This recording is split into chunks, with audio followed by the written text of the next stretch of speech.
Terima kasih pemirsa, Anda masih bersama kami dalam Breaking News MNC News dan kita akan lanjutkan kembali dialog bersama dengan Marwarar Siahaan. Pak Marwarar masih bersama kami ya?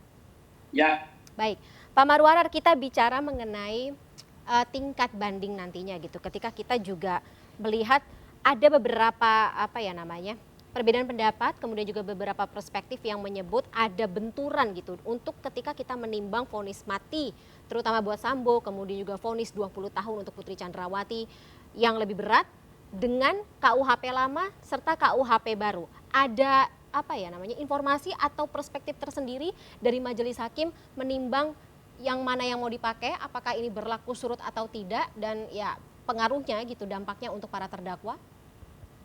ya. Jadi kalau dari sisi munculnya ada KUHP baru, saya sebenarnya agak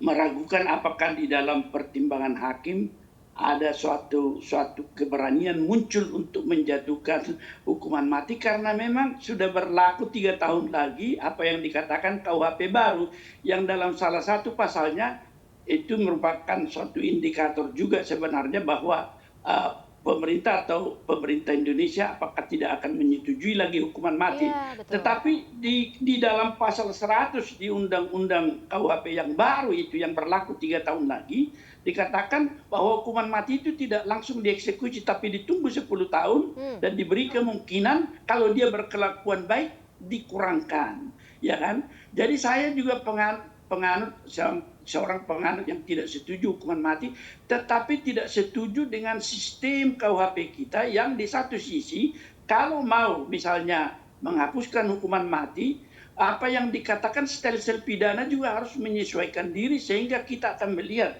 di dalam sistem KUHP kita bahwa hukuman mati seumur hidup, penjara langsung turun ke 20 tahun itu menyebabkan bahwa tampak nanti orang seperti curiga sekarang itu nanti akan menjadi hukuman itu turun sesudah misalnya 10 tahun tidak dia berkelakuan baik. Tentu saja kalau saya melihat orang di penjara semua berkelakuan baik kan.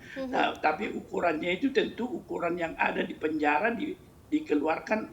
Kalau zaman dulu ada namanya hakim pengawas, tapi sekarang melulu itu adalah domain daripada kepenjaraan begitu. Dan itu menurut saya semua orang akan baik di situ kan, baiknya seperti apa dan dia punya indikator seperti apa itu menjadi persoalan. Tetapi dengan begitu kita akan melihat apakah misalnya keberanian hakim ini muncul untuk memberikan hukuman mati karena itu adalah getaran jiwa yang sangat hebat sebenarnya bagi hakim untuk mengetukkan palu hukuman mati itu.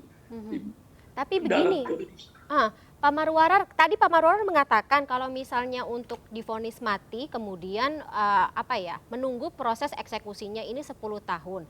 Jika dalam 10 tahun ini berkelakuan baik dalam penjara, masih ada kemungkinan hukumannya diturunkan menjadi seumur hidup. Ini akan jadi presiden tersendiri nggak terkait dengan penegakan hukum? Ya enggak, 3 tahun lagi KUHP baru akan berlaku. Berarti Jadi sekarang kalau putusan ini di tingkat karena tadi sudah kita lihat kan ada hak mereka untuk banding, kasasi, PK, dan gerasi. Kalau ini tidak bisa diselesaikan dalam 3 tahun, menurut saya akan berlaku nanti KUHP baru, sehingga hukuman mati itu tidaklah seperti kita bayangkan dalam pelaksanaan sekarang, kalau sudah berkekuatan, lalu akan dieksekusi, ditembak mati dengan suatu regu tembak. Tetapi nanti tunggu dulu 10 tahun.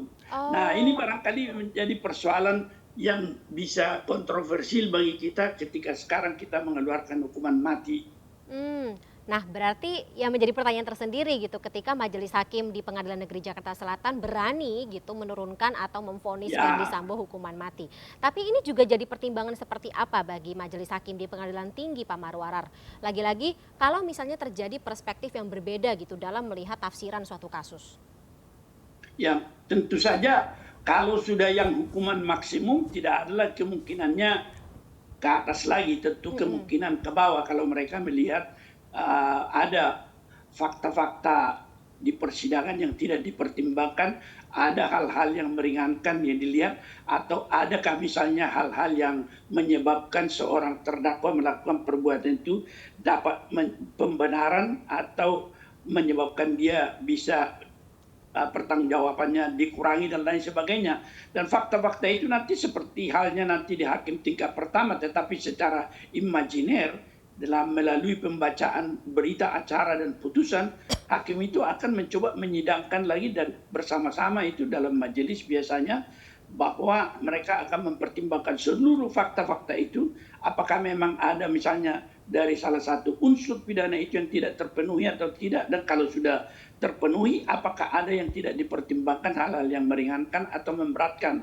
Jikalau misalnya sepakat semua tingkat banding terhadap apa yang menjadi fakta hukum dan pertimbangan hukum di putusan tingkat pertama, mereka ada kemungkinan mengatakan ya menguatkan putusan itu. Tetapi kalau ada yang perlu diperbaiki, tentu akan memperbaiki. Ya, saya kira demikian juga dengan terdakwa atau terdakwa yang dua lagi nanti itu, tentu seperti tadi kita lihat kontroversi antara Ricky dengan Kuat Ma'ruf yang mungkin cara memandangnya bisa agak berbeda antara satu hakim atau hakim dengan lawyer atau hakim dengan akademisi. Saya kira begitu pandangan saya, Mbak Zania. Oke, berarti untuk pelaku utama atau dalang dengan pelaku penyerta gitu, atau orang yang katakanlah seperti kata Pak Marwar tadi melihat tapi tidak melakukan, itu akan jadi pertimbangan lagi bagi pengadilan tinggi seperti itu. Ya. Tapi berarti kemungkinannya cuma 50-50 kan Pak Marwar, hukumannya sama dengan yang dijatuhkan di pengadilan negeri atau bisa kurang? Itu saja berarti. Ya, saya kira kalau dari apa yang terjadi kan, bahwa terjadi penghilangan nyawa beyond reasonable doubt, tidak ada keraguan tentang itu mereka yang melakukan, tentu apa yang kita harapkan untuk dibebaskan ya menjadi sangat tipis lah. Tetapi sekarang turun naiknya pidana yang dijatuhkan tergantung dari peran, niat jahat dan lain sebagainya, itu menjadi sesuatu hal yang niscaya, kecuali misalnya hakim pengadilan tinggi melihatnya ya tidak ada yang relevan, mereka akan menguatkan begitu. Tapi dikuatkan, dinaikkan atau diturunkan, itulah potensi atau kemungkinan daripada upaya hukum yang diminta oleh para terdakwa atau para lawyernya. Saya kira demikian, Mbak Sania. Interesting takes, Pak. Kalau gitu saya sedikit geser ya, karena besok kebetulan 15 Februari 2023 akan ada sidang lagi sekarang Richard Eliezer. Nah, untuk Richard Eliezer sendiri Pak Marwarar, dari kacamata majelis hakim, dari kacamata hakim Pak Marwarar, status justice kolaborator ini akan mempengaruhi sebesar apa, persentasenya akan sebesar apa menjadi pertimbangan untuk menjatuhkan vonis?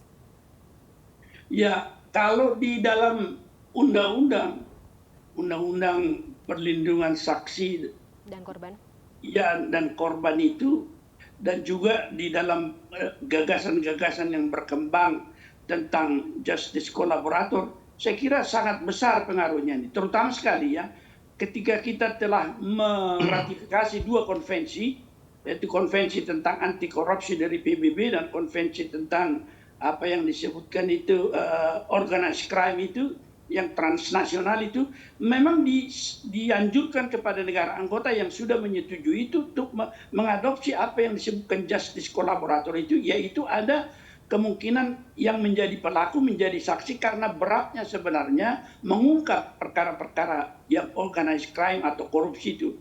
Jadi saya pikir sejarah juga, ya kalau sering, nggak tahu kalau dulu sering nonton Mbak Sanya, kalau kita dulu sering nonton film-film Wild West dan apa itu mafia itu, iya, melakukan tindak pidana secara organized begitu, tetapi sulit mengungkapnya karena semua orang takut kan. Betul. Jadi kalau ada seorang anggota yang berupaya untuk melakukan pengungkapan itu, biasanya dia mati itu kan. Nah, oleh karena itu, karena sulitnya dan pentingnya sebenarnya mengungkap kejahatan-kejahatan seperti ini, sangat besar peran daripada justice kolaborator kalau dia berani mengungkap ini, sehingga seperti perkara Sambo ini terjadi sekarang kan, tanpa keberanian Eliezer dan perlindungan yang diberikan oleh LPSK, meskipun apa yang dikatakan implementasi aturan justice kolaborator yang kita temukan di edaran Mahkamah Agung dan gagasan-gagasan yang ada di konvensi yang dua tadi, kita belum memuat apa yang dikatakan proses justice kolaborator melindungi atau juga keuntungan apa yang diberikan itu secara mengikat. di dalam hukum acara, karena kita lihat di dalam aturan itu atau aturan LPSK itu, LPSK akan memberikan rekomendasi kepada jaksa tentang justice kolaborator ini dan dimuat dalam tuntutan keuntungan-keuntungannya untuk mengurangi hukuman dan kemudian akan diteruskan kepada hakim. Jadi ini sangat longgar menurut saya, tetapi konsep ini sangat penting karena kalau lihat perkara-perkara korupsi besar, saya sudah menemukan satu itu, bagaimana tidak ada kesatuan pandangan antara jaksa dengan hakim tentang ini, dan seorang tersangka lah seharusnya yang menjadi penanggung jawab dalam satu jumlah yang sangat besar bisa menggeser tanggung jawab terhadap seorang pelaku bawahannya yang jauh di bawah dan lolos pimpinannya menikmati hasil kejahatan. Ini salah satu kesulitan kita untuk merebut kembali hasil-hasil kejahatan korupsi itu, karena memang kesatuan pandang justice kolaborator itu tidak ada di dalam hukum acara yang bisa dipedomani secara bersama antara penegak hukum, jaksa, hakim, dan kemudian mungkin kepolisian, jaksa, hakim, begitulah. Saya kira ini, kalau saya melihat jasanya siapa namanya itu, Eliezer sangat besar, dan saya memberikan suatu hukuman yang sangat ringan kalau dalam hal seperti itu sama dia. Tanpa dia, di dalam kesulitan kita dan keraguan-raguan kita terhadap penegakan hukum di Indonesia, ternyata bahwa tidak selalu benar penegakan hukum itu tajam ke bawah, tumpul ke atas. Ini dengan Eliezer, dia tajam ke atas juga, meskipun intervensi ini terjadi dari pimpinan negara kan. Oleh karena itu, kalau saya memberikan hukuman yang sangat ringan sama Eliezer itu. Jadi presiden tersendiri ya untuk justice kolaborator atau sosok justice kolaborator di Indonesia. Tapi lagi-lagi begitu Pak Marwarar ya, kayaknya memang negara itu harus turun gitu, turut serta. Kalau enggak ya lagi-lagi penegakan hukum tetap akan dipandang sebelah mata begitu ketegasannya oleh masyarakat tentunya. Baik Pak Marwarar, durasinya sudah habis, sayang sekali kita harus sudahi dulu dialog kita pada Breaking News MNC News sore hari ini. Salam sehat selalu Pak Marwarar, nanti akan kita ganggu ya di lain kesempatan. Sambil titip salam sama Pak Ibnu nih. Good luck Pak Ibnu. Siap, monggo Saya Pak. mohon diri ya. Ya, silakan Pak. Sampai jumpa. Pemirsa Breaking News MNC News masih akan kembali setelah jeda, tetaplah bersama kami.